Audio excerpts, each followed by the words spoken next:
कर रही है ये जानिए। सबसे पहला शिव बाबा का काम है, ये गॉडलीवुड स्टूडियो से बाबा 800 करोड़ को अपना मैसेज कवर करेगा। इस दुनिया में 800 करोड़ आत्मा है, एक आत्मा को भी बाबा नहीं छोड़ेगा और एक आत्मा को 5 बार मैसेज देगा। कौन सा मैसेज देगा? बच्चे, मैं सृष्टि पर अवतरित हो चुका हूँ, मैं आत्मा का माँ बाप हूँ और क्यों आया हूँ?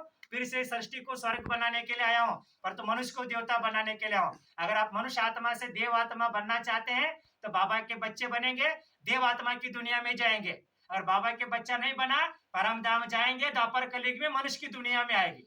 और ये मैसेज बाबा 800 करोड़ को सुनाया, समझो बाबा का पहला काम पूरा हो गया। कोई भी आत्मा बाबा को उंगली नहीं उठा सकते। और बाबा का दूसरा काम क्या है? जो भी सत्युग त्रेता की आत्मा है, आप जंगल में रहिए, बाबा आपको ढूंढ करके ब्रह्मा कुमार में लेके आएगा, आपको बाबा कोर्स कराएगा। अभी बाबा 3 क्वालिटी कोर्स करा रही है। कई लोगों को सेंट्री में कोर्स करा के एंट्री करा रही है, कई लोग माउंट आबू में शिविर में आकर के एंट्री हो रही है, कई लोगों को बाबा ऑनलाइन कोर्स करा रही है। अगर जिस दिन ये शिव बाबा को 33 करोड़ सोल मिल गई है, समझो दूसरा काम बाबा का पूरा हो गया, क्योंकि 33 करोड़ के बाद बाबा एक को भी एंट्री नहीं करा सकता है और 33 करोड़ में एक कम भी नहीं कर सकता है। अभी बाबा दूसरा इसमें बीजी है, एक संदेश में बीजी है, एक कोर्स में बीजी है, और बाबा की तीसरा में किस में बीजी है? वो बाबा 2 करोड़ आत्मा को ये मुरली सुनाता है। ये याद रखिए, ये जो बाबा की मुरली है ना, इसको हम कहते हैं, बैठो बैठो, हाँ भाई खोल के बैठो, कहते हैं मैं 2 करोड़ जो सत्युगी आत्मा है उनको मुरली सुनाता हूँ। अगर आप रेगुलर मुरली करते हो, समझो सत्युगी आत्मा है। अगर आप रेगुलर मुरली नहीं है, समझो आप त्रेतायुगी आत्मा है। अभी भी आप सत्युगी आत्मा बनने के लिए आपके पास 7-8 साल से है। इसलिए बाबा कहता है मैं स्टूडियो से 3 काम कराऊंगा, स्टूडियो बंद हो जाएगा। अगर 2 करोड़ आत्मा बाबा का मुरली सुन के कंप्लीट हो गई, अगर कोर्स करवाया, संदेश सुना है, तो इसके बाद स्टूडियो क्या करेगी?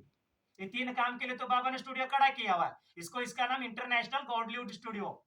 संदेश अब अलग अलग कंट्री में आप तो नहीं जा सकते, अलग अलग कंट्री में स्टूडियो जाकर के संदेश देगा। ये आप लोग याद रखिए, बाबा का मैंने 3 काम बताया। अभी आप बाबा का मैं चौथा काम बताता हूँ। चौथा काम क्या है? जब हम 2 करोड़ बच्चे देवी देवता सत्युग वाला है, उसमें 9 लाख लोग ही सत्युग स्टार्ट करेगा। आपकी चॉइस है 9 लाख में आना है ना आना है, वो बाबा का अलग रूल है। और इसके बाद बाबा का एक लास्ट रूल है, हमको 16,108 को फरिश्ता बनाएगा। इसके बाद बाबा का रोल बंद हो जाएगा, क्योंकि आज हम 3 स्टेज में हैं।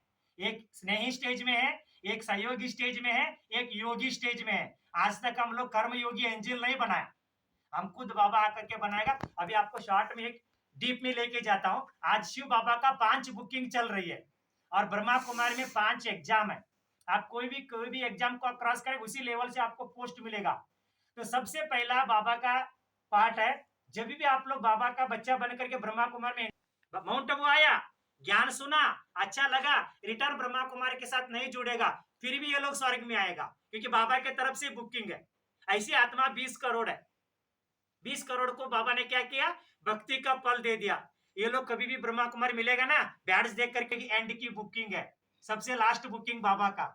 और दूसरा आत्मा क्या करेगी? सेकंड बुकिंग वाला, बाबा को पैसा देंगे, मकान देंगे, जमीन देंगे, कभी कभी मुरली सुनेंगे, और प्यूरिटी 7वीं कार में खड़ा नहीं है।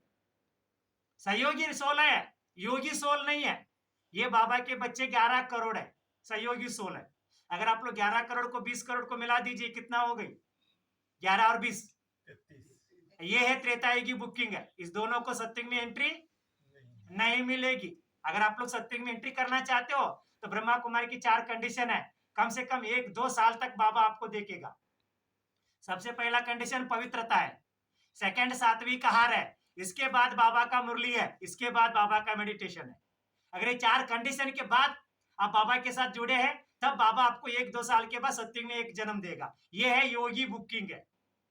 योगी उसको ही कहा जाएगी जिन आत्मा पवित्रता पालन करते हैं, जो 7वीं कार भोजन करते हैं, जो रेगुलर मुरली करते हैं, कम से कम बाबा को 1 घंटा याद करेगा, उसको बाबा सत्युग में एक जन्म देगा। परंतु बाबा कहता है अगर आपने सत्युग में एक जन्म लिया तो त्रेता का 12 जन्म फ्री। एक जन्म एंट्री करने वालों को सत्युग में त्रेता का 12 जन्म आपको फ्री मिलेगा, क्योंकि आप सत्युग के बाद कहां जाएंगे? त्रेता में स्टार्टिंग में तो आएगा ना बीच में परम धाम जा सकते हैं, और द्वापर युग आया नहीं है तो बाबा आपको कहां बिठाएगा? त्रेता स्टार्टिंग में आपको सीट मिलेगा, तो 12 जन्म मिल गया। इसीलिए बाबा कहता है एक जन्म अगर सत्युग में लेने वालों को भी मुझे 12 जन्म देना पड़ता है, इसीलिए मैं बिना पवित्रता सात्विक कार से सत्युग में एंट्री नहीं दे सकता हूं। बाबा को 1 रुपया भी नहीं दे चलेगा, प्योरिटी सात्विक कार से मुरली सुनिए, मेडिटेशन करेंगे, सत्युग में एंट्री होगा। और बाबा को 1000 करोड़ भी दे फिर भी सत्युग में एंट्री नहीं होगा। अभी मैं चौथा बुकिंग बताता हूँ। अगर आपने 2 करोड़ में एंट्री कर लिया, प्योरिटी सात्विक कार से मुरली सुन रहे, तो शिव बाबा कहता है मुझे इसमें 9 लाख में किसी को लेके जाऊंगा, जो मुझे 8 घंटा याद करेगा वो 9 लाख में जाएगा। माना सत्युग में 8 जन्म है, 1 घंटा याद करने वाला को 1 जन्म, 2 घंटा याद करेगा तो 2 जन्म, 3 घंटा याद करेगा तो 3 जन्म, 4 घंटा याद करेगी 4 जन्म, 5 घंटा याद करेगी 5 जन्म, 6 घंटा याद करेगी 6 जन्म, 8 घंटा याद किया 9 लाख में बुकिंग। इसको बाबा कहता है कर्म योगी सोल। 8 घंटा याद किया, परंतु इसमें बाबा एक कंडीशन रखता है। क्या कंडीशन रखता है? 8 घंटा याद करने के लिए 2 करोड़ सोल रेस में खड़े हैं। 2 करोड़ स्टूडेंट है ना, रेस में खड़े 2 सोल, परंतु बाबा को 9 लाख को ही अलग करना है ना। सब बोलेगा मैं भी 8 घंटा करता हूँ, मैं भी 8 घंटा करता हूँ। इसलिए बाबा एक मुरली चलाया था, मैं आगे जाकर के 5 एग्जाम लूंगा, आगे जाकर के 5 एग्जाम बाबा लेगा। इसमें 2 साल बच्चा भी बैठा रहेगा और 100 साल वाला भी रहेगा। जो ये 5 एग्जाम में पास होगा उनको बाबा 9 लाख में सीट देगा। आज आप लोग ये 5 एग्जाम को चेक करिए, आप ये 5 एग्जाम में पास होने की कोशिश करिए। तो बाबा का पहला एग्जाम है रिलेशन की एग्जाम है, माना आपके साथ जो लौकिक रिलेशन है, कोई भी आत्मा कभी भी शरीर छोड़ सकता है, कुछ भी बीमारी आ सकता है। अगर आप रिलेशन के साथ ज्यादा आपकी अटैचमेंट है तो आप पहला पेपर में फेल हो जाएंगे। ये है सबसे पहला पेपर, क्योंकि आप शिव बाबा को भूल गए ना, और मम्मी शरीर छोड़ा, अरे मेरी मम्मी शरीर छोड़ा, तो मम्मी तो जाना तो जा गया ना। रिलेशन के पेपर में आपको हंसना पड़ेगा। रिलेशन में कुछ भी हो सकता है, रिलेशन की कोई गारंटी नहीं है, ना पति की गारंटी है, ना पत्नी की गारंटी है, ना माँ बाप की गारंटी है, ना बच्चे की गारंटी है।